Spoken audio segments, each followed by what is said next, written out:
How about Josh Allen showing up, outplaying Russell Wilson? It was a pretty awesome game, and let's just get into it. So this first play I think, is a very important play for what would happen the rest of the game. This is kind of an example. They did this a lot early on, where Seattle, they were playing quarters coverage a lot, which is two safeties deep. You have two additional defensive backs deep. And then, typically the way it worked is that you would have three linebackers covering the middle of the field. But, nowadays teams usually only have two linebackers or even one linebacker. But, three players cover the middle, four players cover deep. And the idea behind this for Seattle was to try to take away the deep plays, which Buffalo has been good at this year. But for Buffalo, they have an easy way to counteract this, where what they're going to do is they have Diggs running a deep route, and they're going to have Gabriel Davis run a route that's going to basically just get underneath that little section on the bottom of the screen. And the reason why this is so important is because Diggs is going to push the player who's in charge of covering the middle of the field in that area further deep, because he has to make sure he stays with Diggs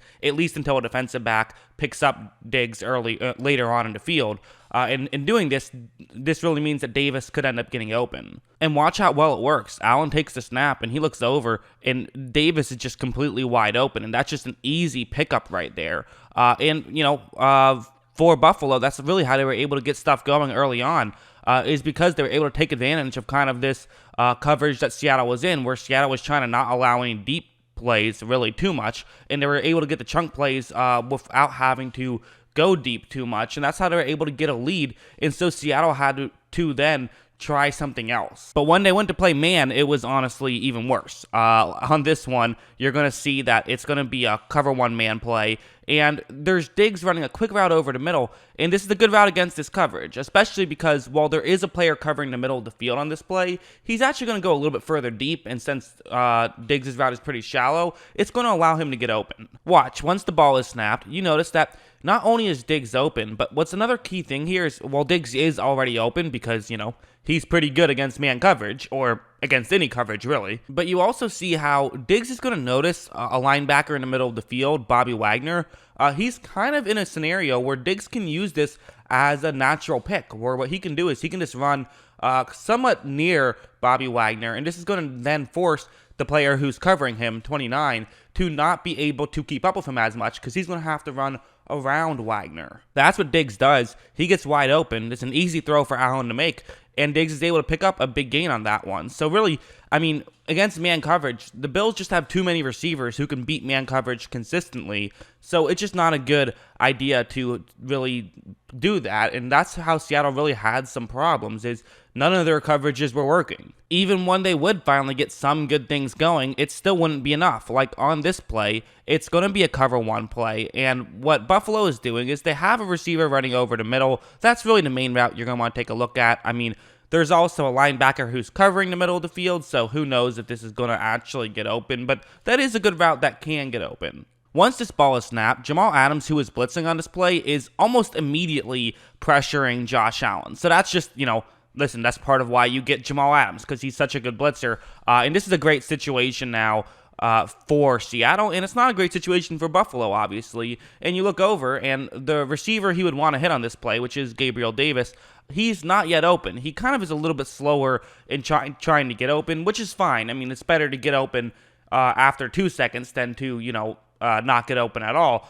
But the problem with this now, of course, is just that Allen doesn't have time because someone was able to get right to him completely unblocked. Allen has to make a decision now. He could throw it away, he could take the sack, or he could still try and make this throw. And the thing about Josh Allen is he's a very aggressive player. For better or worse, he's a very aggressive player. He's the kind of guy who's going to take chances, and he's going to not just give up on this play. He's going to try and still get a touchdown out of it. And as you see, it works out. He flips it up. Davis is able to make the catch. If Davis didn't get open, which was very possible, that could have been knocked away. It could have been intercepted. That was also possible. But, at the same time, I feel like the question for Josh Allen has always been, when he plays reckless, sometimes it works out really well, sometimes it works out very poorly, and does the good plays outweigh the bad? And I think it does. It certainly did in this game, because there weren't really many bad plays. As great as Allen was, and he was great, we have to be honest, this Seattle defense was terrible.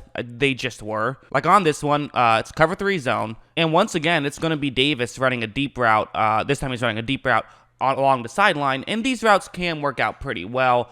There's only one safety deep, so all you have to do is get past the deep corner, who, in fairness, will be trying to not get beat deep, but there still is a chance these kind of plays work out. However, after the ball is snapped, this Seattle defender, I'm not sure what he thought was going on here. Notice how it looks like he's passing Davis off as though he has help behind him, but it doesn't really make sense because I believe this is cover 3, unless I'm just reading the coverage wrong, but I don't believe I am. I think this was just a cross-up, and I think that he thought that he was going to have help behind him.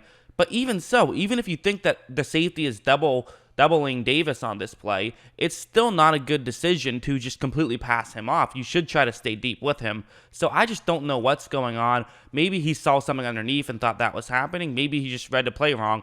It's hard to say, but what we do know is that Davis is now wide open. And Allen doesn't hesitate. I mean, in fact, the ball's already out of his hands. He's making this throw. And just watch this throw. I mean, it's perfect. It's just over the defensive back, and that allows Davis to make the catch on the run, which allowed him to get a touchdown, whereas I think a lot of quarterbacks would have tried to make it higher and put a little more air under it, which would have given Davis basically a 100% chance to make the catch, but at the same time, the flip side is he would have had basically a 0% chance of getting the touchdown. And again, that's the Josh Allen thing of he's going to try to get it all as much as he can, and it really worked out against Seattle because, he made some good throws this game. He really did. Let's talk about his touchdown run he had in the fourth quarter because this was fun too.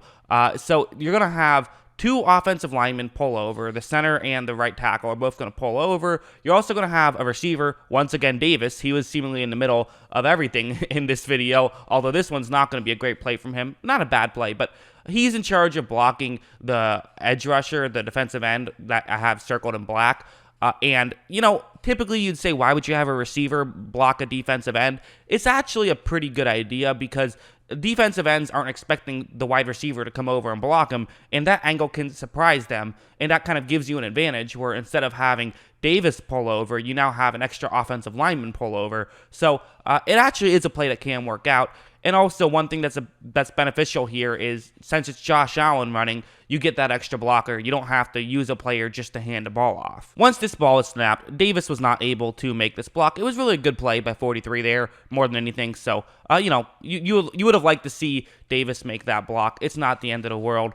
And now for Josh Allen, he's trying to get to the outside. But because of this now extra defender for Seattle, one of the offensive linemen is going to have to move over and block him. So Allen's going to continue running, and really this is going to come down to Allen and Bobby Wagner, and they're both pretty much parallel at this point. Looks like Allen has a step on him, but just a step right now. So this is anyone's game. And, a lot of quarterbacks would not be able to get into the end zone here. However, Allen is able to do so. He gets in, scores a touchdown for Buffalo. Yeah, just a really good game by him. I mean, he was dominant in this one. Yes, it was a bad defense, but he was still dominant. And that's kind of what Josh Allen has done at times this season, is just completely take games over. And, on my podcast before this game, I said that I thought Seattle was going to win because I trusted Russell Wilson to not make mistakes, and I felt like Josh Allen would, and it was the complete opposite. Wilson made some mistakes, and Allen was practically perfect. If you take out their final drive in each half, because the first one got cut short due to time, and the second one, they just killed off the clock to end it, they had 44 points on 10 drives. That's 4.4 points per drive. I mean, if you average 3 points per drive, that's a great game. They had 4.5 points per drive. That's a dominant performance. Yes, it was against Seattle, but listen, many people say Seattle's a Super Bowl contender, and you just really beat them pretty handedly. So Josh Allen should feel great, especially after the unfortunate, family issue that happened with him. Very cool to see him play well. That's what I think. What do you guys think? Let me know in the comments below. Always love hearing from you. And of course, as always, thanks for watching.